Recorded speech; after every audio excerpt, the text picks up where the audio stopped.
Section 6.2.1, Neural and Brain-Machine Interfaces inside the NATO mitigation statement, in which I assert yet again that psychological operations are the mouth and manipulation. It is not the same as being electrocuted under the skin using neural modulation or magnetized under the skin using transcranial magnetic stimulation, functional ultrasound, or MRI. Now, if this were super difficult to get a job in and, it was hard to get a hold of, that would be one thing. This is a system, so let me help you. I told you I'd come back with the matrix reference right down here.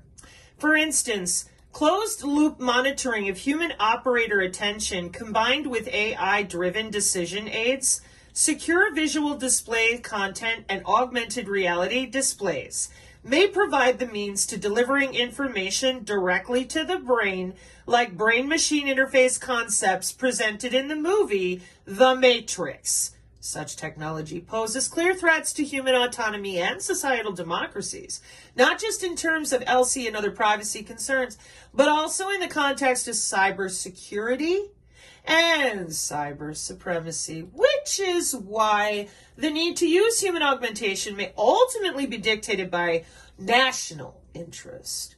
And there may be a moral obligation to augment people, particularly in cases where it promotes well-being or protects us from novel threats, like that crazy corona bird flu coming back for you virus. It could be argued that treatments involving novel vaccination processes and gene and cell therapies are examples of human augmentation already in the pipeline. But the future of human augmentation should not be decided by ethicists or public opinion. Governments will need to develop a clear policy position that maximizes the use of human augmentation in support of national prosperity, national safety, and national security without undermining our values. Now I'm going to take a moment here for those who are like my children's age and go, Mom, there's always nuance. Yes, I agree with you, and there are always anomalies. But I'm going to tell you what, the reason that I don't read that part, although both, even though we're not going to listen to a word you say, we're not going to ask your permission, and we're going to test on you anyway, but your opinion matters after we've done it. That's why I don't read that part of the sentence. It is not included in their actual strategic planning or the application or deployment of what they're doing, what they've done, or what they are going to do. They're going to do what they want. And you get any group of people, let's say you chose San Antonio and Los Angeles, throw them in the same sports arena. They will scream national security is going to come first before somebody, I'm a targeted individual. You got to tear down the whole system because you made me cry because some asshole electrocuted me at night or whatever. That's not going to happen. That's not real, which is why nobody should be wasting their money on lawfare you ain't going to get. This is electromagnetic and electronic warfare. You're not suing that away. It's the freaking missile defense system. All right. So, told you I'd bring the receipts. Over on the Rumble, there's a guy named Gabriel Cruz. For those of you that are tech-oriented and you get put off by me for whatever reason, I don't care. But you do need to know this stuff. Go check him out. He's going to tell you the same thing, just from a different perspective. So here we are in 2008 in the IEEE spectrum. Forterra's Olive software makes the business of virtual world environments real. Okay. And the reason I'm here is to show you that's January 2008. And your Woodward TV is going to make some assertions here with certain company and such. And I just wanted to be ready to come behind you all and say, yeah, that's what they did. Now, again, this is a hat tip to Gabriel Cruz because while I was doing further research on the front hall, back hall of all their ways that they're changing it from 3, 4, 5, 6, 7, and on G, the metamaterials, using your body as the wire, the router, the storage, the breakdown for biometric cues in order to process cybersecurity electrically. That's more red blood cells coming in and out of you for something else other than your blood, bone, and tissue. So most of Olive's applications are available by invitation only, primarily for the purpose of training in staff. Yeah, and that's the part I'm drawing your attention to because that's why I bring people directly to the IITSec. This is where the super soldier training with the Air Force Research Laboratory Cognition Center stuff is. It's also where your Battelle Laboratories with their read-write to the brain is. Develop injectable bidirectional brain-computer interface with TMI, transcranial magnetic stimulation. Okay. It decodes and encodes. It writes to neurons. It can process neural networks. And if you don't know that, or you're sitting there going, oh, how's it possible? Because as I showed you briefly before, they've been doing this since 2014. That's 10 years ago, hooking human brains together through the internet. Oh, did they make a decision a while ago to, like, augment humans? Yeah, they did. They sure did. Back here with this world sentient simulation that they've been working on for 50 years at the DOD, which is why when I found DODD 3009 had no positive outcomes as a design criterion, I was like, yo, that's network killing. What's up, DISN? Defense Information Systems Network. Oh my God, the crazy chick told the truth? Oh no! I know, right? It's, man, every day I wake up and I'm like, am I still here? Is this still what the hell is going on? And came in the form of video games. The problem with these models is that they have to be constantly changed and upgraded. Every time there is a major event, new trend, or change in the real world. The sentient world simulation does this automatically. So what this is a synthetic mirror of the world we live in. Not a piece of it, but the entire world. And this program constantly recalibrates the simulation based on real-time world events, trends, theories, economics, industry, almost everything you can think of that would contribute to an accurate model. Not to mention the individual pieces of data on every single person represented in the simulation. Yep. So to put this in perspective, what this is a digital clone of our world and everyone in it.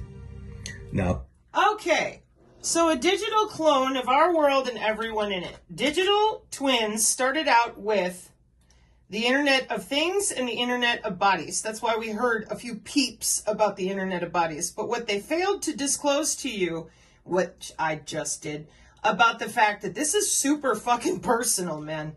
I mean, you cannot get more personal than under your skin. Dude, you have sex with people and exchange fluids, but you don't cut your arm open and be like, hey, let's exchange interstitial fluids next to our bone. And it's kind of a choice. Like, if I don't want to do that with you, I just say, no, we're not getting that choice. Who has these networks? CERN. Who else has these networks? Oh, snap, Sabrina. Yeah. Rice University? Again, for the person who asked me, Sabrina, you're kind of repeating things, because I'm trying to help people bring it together. This is a lot of data. Baker Institute from Rice University, August 10th, 2023, Center for Health and Biosciences, from neuroweapons to neuroshields, safeguarding brain capital for national security. Yeah, body area networks require a TS/SCI clearance in which one key national security concern is the potential use of neuroweapons by hostile actors. Yeah, kind of like we were just reading about in the NATO Cog War document. The same way. Neuroweapons aren't a new phenomenon. Neuroweapons are not a new phenomenon. Neuroweapons are not a new phenomenon. Oh, in the 1980s. Oh, not the 80s again. Good music. Terrible decade for brutality against children. You're just bitter. No, I'm still full of scars. And I don't like being electrocuted in my bed. I think it's fucking rude, man. Those heterodyne networks wake you up, make you move around the house. That sucks. All I'm trying to do is catch some Z's. Why do people accept and act on certain kinds of information while dismissing others? Why are some narrative themes successful at building support for terrorism? What role can narratives play in causing and helping to treat PTSD? These are questions from DARPA, dealing with the role narratives play in human psychology and sociology, and their answers have strategic implications for defense missions. Narrative networks has 3 parallel tracks of research and development. Research and development, like the SR-71. Oh, I know, they told us. They wheeled it out in front of us while they built it. didn't they? We saw it all the time as it was being built. And then one day we were like, there's the SR-71. I know exactly how it flies. I know how fast it goes. I know how it cloaks or doesn't. I know how it works on the radar. There it is. We've known the whole time. Do you know what the meaning of research and development is? Maybe you should look that up quick. No, really. So that you understand that what I'm showing you right now is from my childhood. That's why it's archived at DARPA. Biosensors, yeah. Develop sensors like the ones you're talking about right now in your Woodward TV video. And if you were in my shoes and you were gaslit lifelong and told there's no biofield, the aura's stupid, so you go to work in computer technology because you're tired of being made fun of, right? I mean, if all your friends, your family, they're like, shut up! Wouldn't you not want to have to put up with that? And you're like, hey, yo, I'm going to find a job as an adult where I can just put this electrical shit to bed, man. Where's the biofield? Hello? Nobody would talk about it. Didn't exist. Didn't hit the National Institute of Health till 2015. I'm referring to 1998. Then come to find out when I go to my own post office in 2019, here's the 6G using the human body. You wouldn't let me or anybody I knew talk about the human aura or the feelings that you had under the skin, empathy, precognition, telepathy. You said it was evil. You said it was schizophrenia. And not for me, but for other people. I have PTSD. That's all I got. So they were actually inducing brainwave states of schizophrenia in prisoners in the 70s to study brain-to-brain interface. It's not funny. Just like it's not funny when I sit here and see awesome people like the Dr. Patriot community, and they're still, I know because I watch what they're looking at. They're way behind the curve over here. And I don't put that on them. They're fantastic people. I put it on the men that are in their community that should know better by now. If you don't start from the beginning, biomedical telemetry with biosensors under your skin, there is nothing you can buy. Because it's your DNA that is propagating the computer or electrical signal, rather, that's going to set off another human biosensor. Because that's the way the body actually works. Your molecules in your body signal one another electrically, naturally. So your 5G tower ain't going to turn off a DNA signal. Only you can do that by turning off your own DNA. Wow, what an amazing weapon system. See, the reason I'm trying to get you to understand that you're out of time to keep lying to your friends, even if you are constrained somehow, is this non-invasive M3 here is already done. That's read right to the brain from 2019. It's apparently deployed 2024, but they're way past this as well. They have multiple ways to get in and out of your neuromodulative tissue, meaning your muscles, your nerves, whatever. So while you're sitting there pretending Jesus is coming, the aliens are coming, here's what they did. They didn't say a damn word this whole time for 5 years. We fought for 2. They wouldn't talk about the biodigital convergence for 3 on Non-Vaxxers Library Annex channel. That's what I call it. So here we are, Rice University, and I'm sitting here looking at it, and I'm like, okay, August 2023, sure. And I thought, man, I've seen them before. Where have I seen them before? Oh, shit.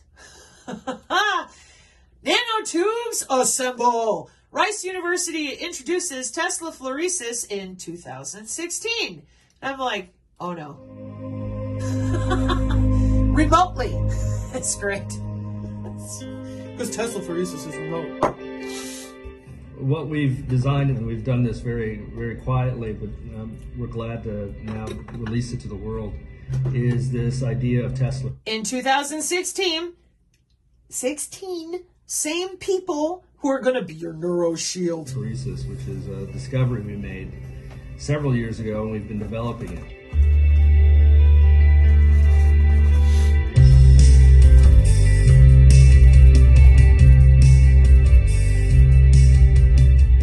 So in case you don't know, all I have to do to set off your graphene biosensors, for example, or another metamaterial, all I got to do is a little optogenetics. I shine a light on you. Optogenetics. genetics controlling cell function with light, controlling cell function, cellular function with light or electricity, or nanotechnology you're breathing in. Yeah, welcome to synthetic biology and neuromodulation. And then you're going to get into your Utah section of this video, I just remembered as I'm going through it. And when you do, then you're going to say, they have a database. And I'm going to say, yeah, because you didn't tell on anybody since the 50s. Like, holy shit, people. This is cybersecurity now with 3 levels of it for 30 years. So you don't have a small group of Illuminati dickheads. You have distributed computing with cognitive cities. That's not an ascension city. You're not having ascension symptoms. You're suffering radiation sickness. The frequencies are adjusted and calibrated by computer network biomedical IEEE engineers inside the PPDU, which is called a packet in computer networking at the physical layer. Physical Protocol Data Unit, PPDU. Frequency modulation. Code and information rate.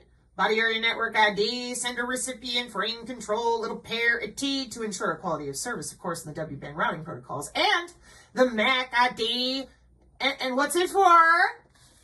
Human body communication. Yes! Yes, it is. Worldwide. For your health. It's for your health. And yet you know nothing about it.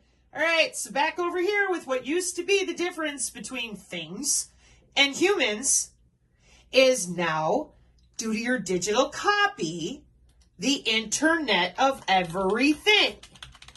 Now, before I take you back to Cambridge, I'm going to take you to Cisco so you understand. Because to me, this is not funny, but it's terrifying how many people are living in La La Land. This is already done. This is the Internet of Everything. Done. W-band blockchain. Hang on. It's on the Cisco blog. It's also on ResearchGate. And that's what I prefer to show because I don't like going to other random websites. People scream. January 2013 at the Cisco Digital Transformation. Cisco blogs, digital transformation, the Internet of Everything has begun. There you are. And what you tell people? I talked about the Internet of Bodies. Yeah, that's great. Patent, quantum dot. How does it work? With a kill box? You guys wouldn't talk about that very well either. You left out the biosensors. You left out the biomedical telemetry. You notice I left out the medical body area network here so as to avoid maybe a little more discharge, but I'll come back with that later. So then you have your databases over there in Utah connecting with CERN Biomedical. And you've given control of our neural capital to the same people that did all this for 50 years. You're still doing it. You're telling us to be afraid of Russia and China with bioweapons when you're the ones who have the databases underneath our feet right here in the States. In many cases, not always, but how does it work? Well, you lied, and that's all you seem to be really good at, misdirection. Sentient World Simulation and SEAS technology will take you to Purdue University. But then it peters out right around 2015. See right here? What does it say? JFCOM J9 began working with who? DHS? Sentient World Simulation working with who? Joint All Domain. Yeah. Ryan Belly's somewhere right now, laughing his ass off. If he sees this, I'm going to email him. I want to make sure he sees this, and I'm going to warn him, don't drink. Don't do it. Anything, water, anything, don't do it. Because this is so damn dumb. Well played. People need to know that your Sentient World Simulation had an upgrade. So they know where to look for command and control, and they don't look stupid to the rest of the world. I'm really tired of you making Americans look ignorant. It's disgusting. We have sensors open systems architecture with command and control. That's easy. If you don't know what command and control is, that's your JADS. Hang on. JAD, it's like 2C or something like that. multi-domain operations, which you will also see echoed over here in your strategic commands flying Wi-Fi that you all got out there and told UFO stories about because you're trying to hide the fact that you keystroke and keylog everything everybody does on the fucking internet and put it in where? Utah. Oh, you don't say. Just the other day on the Despot channel, there was a big old place in Utah data center just south of Salt Lake City. It's some little town. Yeah, you mean this one? Known as the Community Comprehensive National Cybersecurity Initiative Data Center, where we're working on global surveillance with the PRISM program in Echelon, with the 5th Augen, 2013 to now. Oh, looky. Big old happy agency fun time. And what I just tell you, 5th Augen, 5 eyes. Okay? It gets old, doesn't it? Oh my God. We just decide to do the following. So here's your Utah data center, and he does cite it properly. I'm not picking on Woodward, and I'm not picking on the Dr. Patriot people. I'm poking right now at those of you that I know are going to watch this, because I want to give you just a taste of what I'm about to do to you with information. I thought this was a cogboard. Now, this is a collaborative effort that has been forming for a number of years, but didn't really start to take off until around the early part of this century. You know, when Bush was in office. And the reason for this is because laws have to be passed if you want to openly collect data on the population in the name of national security and defense. Well, I disagree with that, but whatever. So, since there is really no single person to thank for this, I'll just let you know who are the major players involved. How many of you have ever heard of Simulex Incorporated? This is... Me, us, we did, thank you, Gabriel Cruz. Yeah, it's right there. It's accompanied by that guy who's a professor in a laboratory. What did he do? Well, he was at the School of Management at Purdue University. His research is focused on using AI, computational ecology, and enterprise integration for wargaming. Oh, this would be a good time, once again, to revisit Mr. Cruz and the Olive application we were reading about on the channel. With all these different companies doing this, there is not just one company. There is not only InQtel. This is why I had a fit about people going, oh my God, Pegasus spyware. I'm like, why is that a big deal? IEEE thread software on the back end, and that's just one way of doing business. But that's all business in the sandbox or worse. That's not body-to-body visible light communication, data queue, data of phase array business. That's low-level clearance business. Don't know why you're whining about it. So, back over here with Olive and the rest of the way that they do what they do. Here's Forterra. I know some other games they did, I'm pretty sure. That's a software company. Hang on. You're such a bitch. You ain't seen nothing yet. I ain't a bitch till you make me one. A cold home bitch. Shaping autonomous vehicle systems. Oh, I thought you were software. I could have sworn 3D graphics. Yeah. Virtual worlds. And they shared a close history, the massive multiplayer online game there. No, I don't remember that. There it is. Second Life. I'm like, oh, I know you. Because that's what they're mimicking about. Oh, that makes sense. Sure. Okay.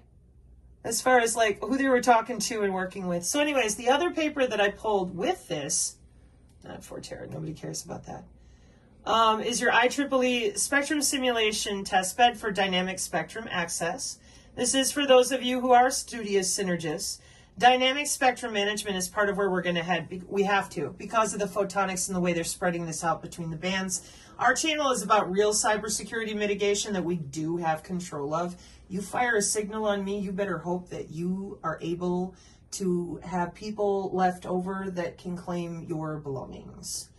And that goes for a lot of humans that are already augmented against their will, as well as humans augmented by the military that they didn't know they were being augmented. This human augmentation thing is a real bitch. Trust me. Trying to talk about it, good fucking luck. But this is what it's all about. That dynamic spectrum access, what is it? Also referred to as dynamic spectrum access is the techniques based on the concepts in network information theory and game theory that is being researched and developed to improve the performance of the network as a whole. So it's who they give access to, when they do it, how they do it, how faster it is or isn't through the fiber. Hey, Sarah Westall, frame relay chick, this is right in your arena. Only now they're doing it with neurons. No, I'm not kidding. TDMA. Neural delay lines for molecular communication. They're up and inside of you under the skin with these nano networks 24/7, reporting back and forth. This is 2012. Nano networking is a multidisciplinary field that draws researchers from diverse disciplines. By enabling communication between nanomachines, we can expand the capabilities of a single nanomachine and achieve complicated tasks.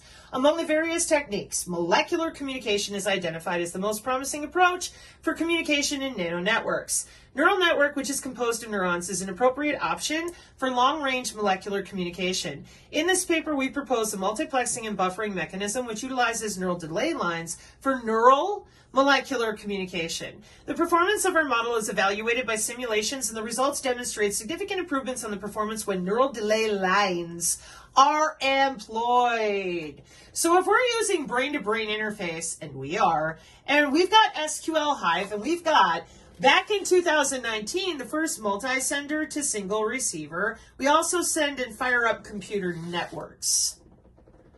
We use SQL, Structured Query Language Hive, to do all of that. Once again, SQL Hive.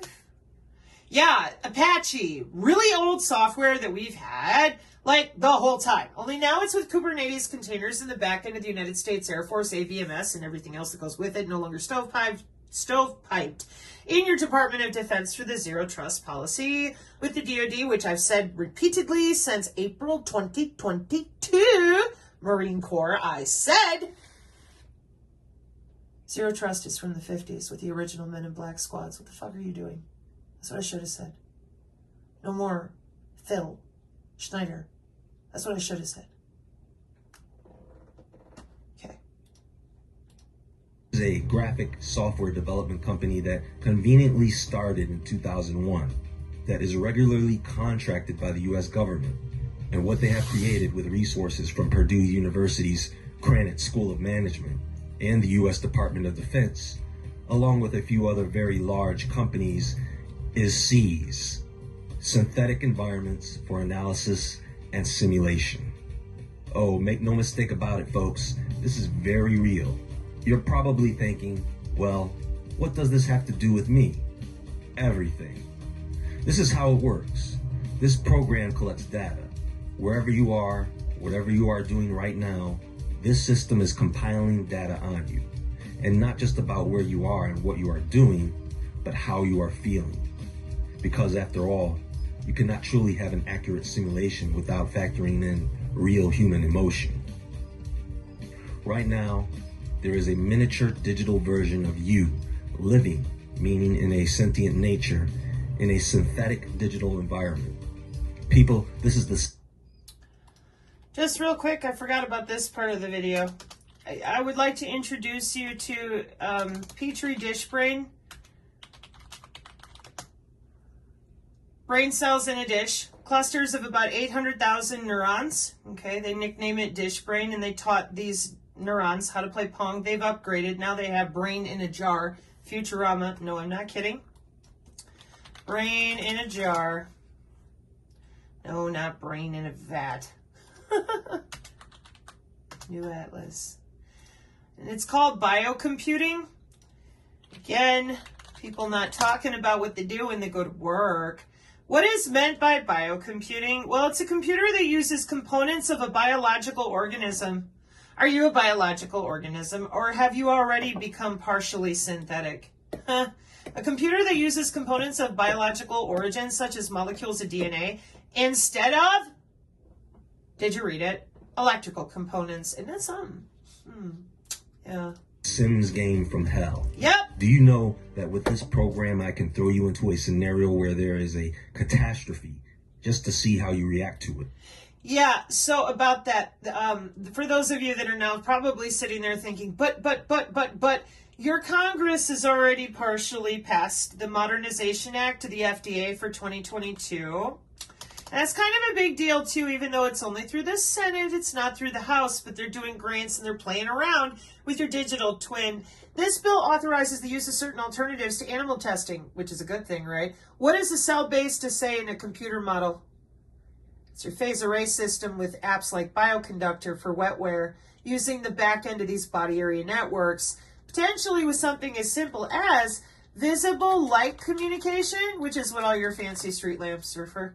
With the terahertz spectrum, which is kind of new to some people, but that's the terahertz bullet I talk about all the time. It's millimeter wave. It gets super up close and personal. So where did your human aura go? Well, it went to the IEEE working group so that they could fire terahertz bullets on you in your house, which they filled full of sensors, and then they put the sensors in your body. And if you got the shot, that's a biocyber interface, making you easier to access.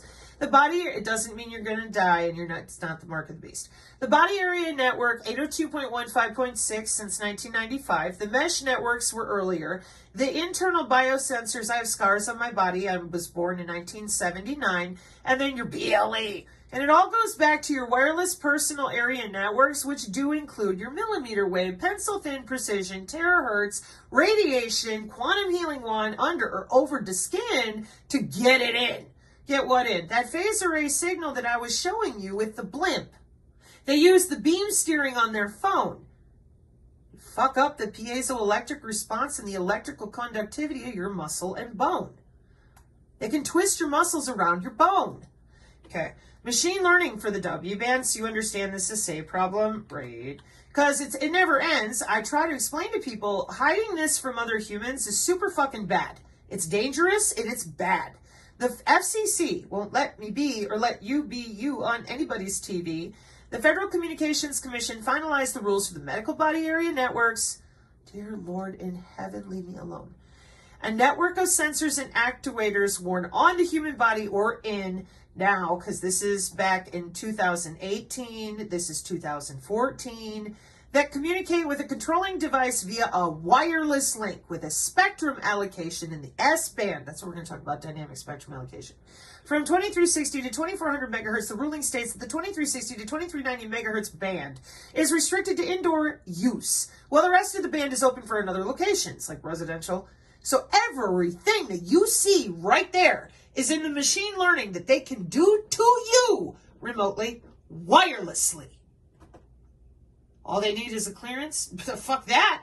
This entire time, you've got people that will hack that system as best they can. And if it works out good for the higher ups, they want to get rid of this person. They got to deal with that person. And it goes with this operation or that. Well, that's weights and priorities of strategic command. And it ain't one big fusion center. And this right here is another reason why this is an engineered system of managing the human body, not only with macrogenomics, but with the function of your cellular signaling between human bodies in order to sustain Pentagon Directive 3009. What do I mean? The W-band protocols are built in such a way that you in the Navy especially know with the K-hop nearest neighbor routing that you've got 5 of them and one of them is clustered and the other one is cross-layered. Cross-layered is for mitigation to ensure that we hit your body and not somebody else standing next to you. Postural is if you're sitting, standing, walking. Quality of service is parity, aware, and then temperature. Because we don't want to swell your blood and tissue too much. You might have, what do they call that? A combustion moment? Ha ha ha. It ain't funny, clowns.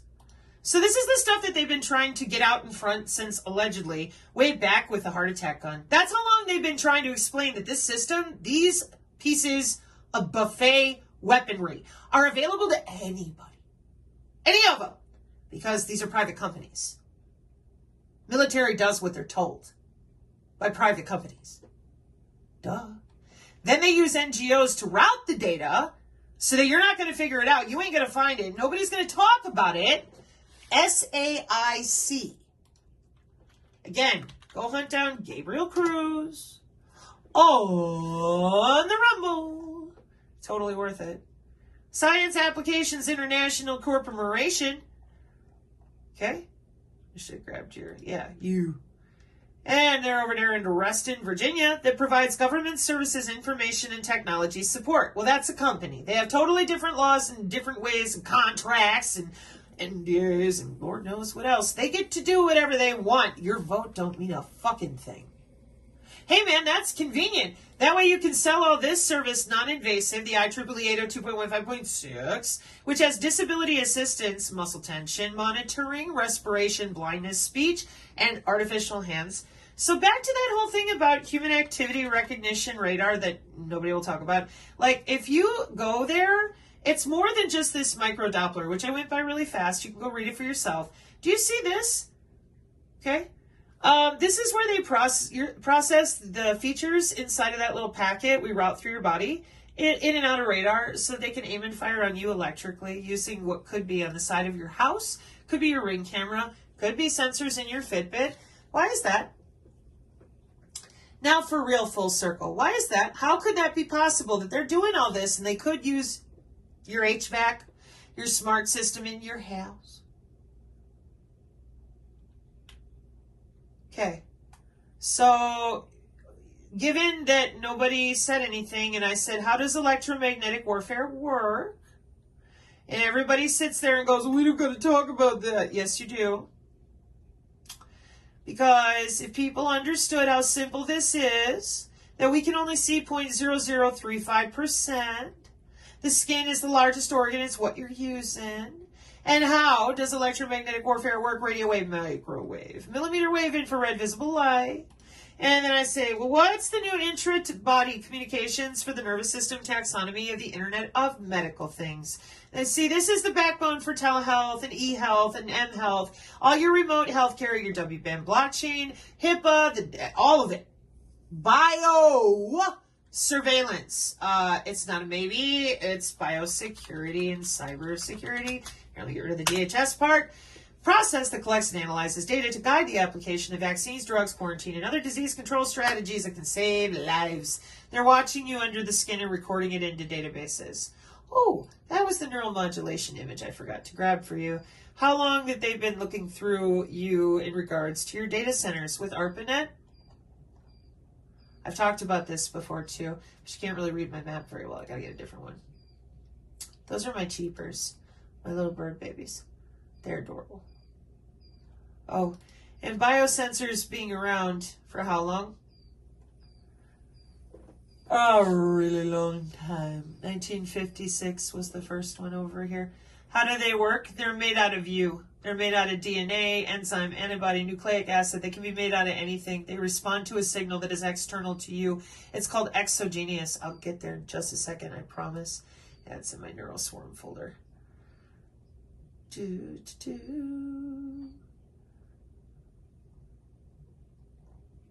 be down here. Yep. Because that's the SAS system. Neuromodulation recording techniques going back to 1957 with those biosensors. Yeah. Tungsten microwire, silicon probe in the Michigan array, tetrodes, face cells in the inferior temporal cortex, 1984. What is the Michigan array?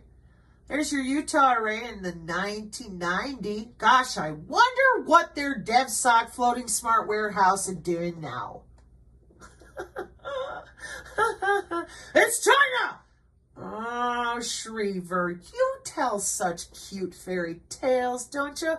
That's the fog of war on our own people. All satellites are nanocubes pointing down into all your sensors to hit your SAGE radar on the ground. And then you come back around with a very specific type of lens system that has a code. And these codes report back and forth. They're kind of tough to change outside of certain hardware because that's modular open system.